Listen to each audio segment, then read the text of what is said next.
AB tutorial మనకి ఈరోజు వచ్చేప్పటికి ప్రధానంగా ఆంధ్రప్రదేశ్ రాష్ట్రానికి సంబంధించినటువంటి ఎడ్యుకేషన్ డిపార్ట్మెంట్ అనమాట. ఇది డిఎస్సి గురించి ఎంతకాలం నుంచి వెయిట్ చేస్తున్న వారికి నిన్న జరిగినటువంటి శాసనమండలి సమావేశాల్లో ఇక్కడ డిఎస్సి జాబ్స్ గురించి చర్చించడం జరిగిందనమాట.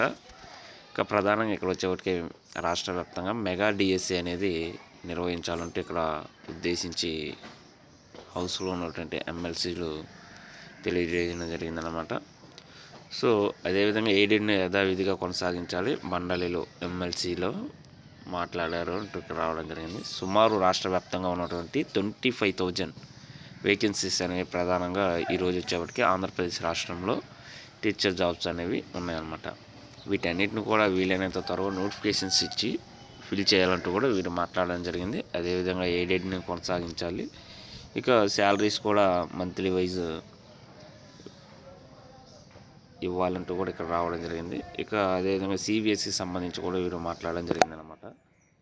ఇక రాష్ట్ర వ్యాప్తంగా ఖాళీగా ఉన్నటువంటి 25,000 పోస్టులను రద్దు చేయాలని రాష్ట్ర ప్రభుత్వాన్ని పీడిఎఫ్ ఎమ్మెల్సీలు కోరారు. ఇక అదేవిధంగా ఈ యొక్క సమావేశంలో వీరు మాట్లాడిన విధానాలు వచ్చేప్పటికి కేవలం నాడు నేడు ద్వారానే పాఠశాలను ఆధునీకరించాలని, పాఠశాల బోధించేందుకు ఉపాధ్యాయులు లేకుంటే విద్యా బోధన ఎలా అని కూడా వీరు ప్రశ్నించడం జరిగింది. అదేవిధంగా 2 years నుంచి ఎటువంటి డిఎస్సి ఉపాధ్యాయులు లేకుండా నాణ్యమైన విద్య ఎలా అందుతుందని కూడా వీరు మాట్లాడడం జరిగింది.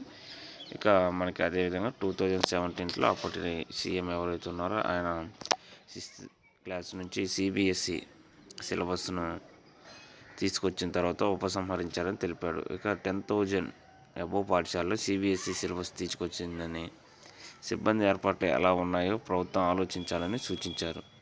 అదేవిధంగా 25,000 టీచర్ల పోస్టులు ఖాళీలు ఉన్నాయి, వీటిని భర్తీ చేయాలని కోరారు. ఇక ఈ యొక్క పీడిఎఫ్ ఎమ్మెల్సీలు ఎవరైతే ఉన్నారో వాళ్ళు మాట్లాడడం జరిగిందనమాట. ఇక దీనికి సంబంధించి ప్రధానంగా వచ్చేప్పటికీ ఇక్కడ మనకి నోటిఫికేషన్ అనేది రిలీజ్ చేయాలి. ప్రజెంటు జాబ్ క్యాలెండర్లో కూడా దీనికి సంబంధించి ఎటువంటి అప్డేట్స్ లేవు అనమాట.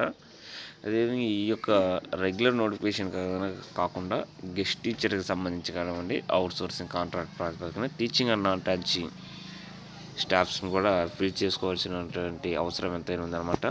వీటికి సంబంధించి ఎప్పుడు ఎటువంటి అప్డేట్స్ వచ్చినా మనం ప్రీవియస్ వీడియోస్లో ఇవ్వడం జరిగింది, ప్రతి డీటెయిల్స్ కూడా. ఇక అదేవిధంగా ఈ యొక్క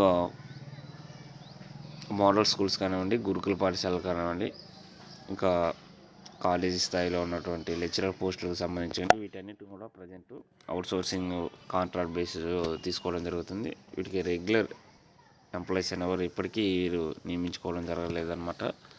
సో వీటిని కూడా ఖచ్చితంగా లైబ్రరీకి సంబంధించి అప్డేట్స్ కానివ్వండి, ఇంకా నాన్ టీచింగ్ సంబంధించి పోస్టులు కానివ్వండి, వీటన్నిటిని కూడా వీరు ఫిల్ చేస్తేనే సరైన ఎడ్యుకేషన్ అనేది అందించడానికి అవసరం ఉందంటూ ఇక్కడ రావడం జరిగింది. సో ఇది ఈరోజు ఎడ్యుకేషన్ డిపార్ట్మెంట్కి సంబంధించినట్టు డిఎస్సి సంబంధించిన అప్డేట్స్ అనమాట. ఇలాంటి మరిన్ని అప్డేట్స్ కోసం ఈ యొక్క ఛానల్ని లైక్ చేయండి, షేర్ చేయండి, సబ్స్క్రైబ్ చేయండి. Thank you.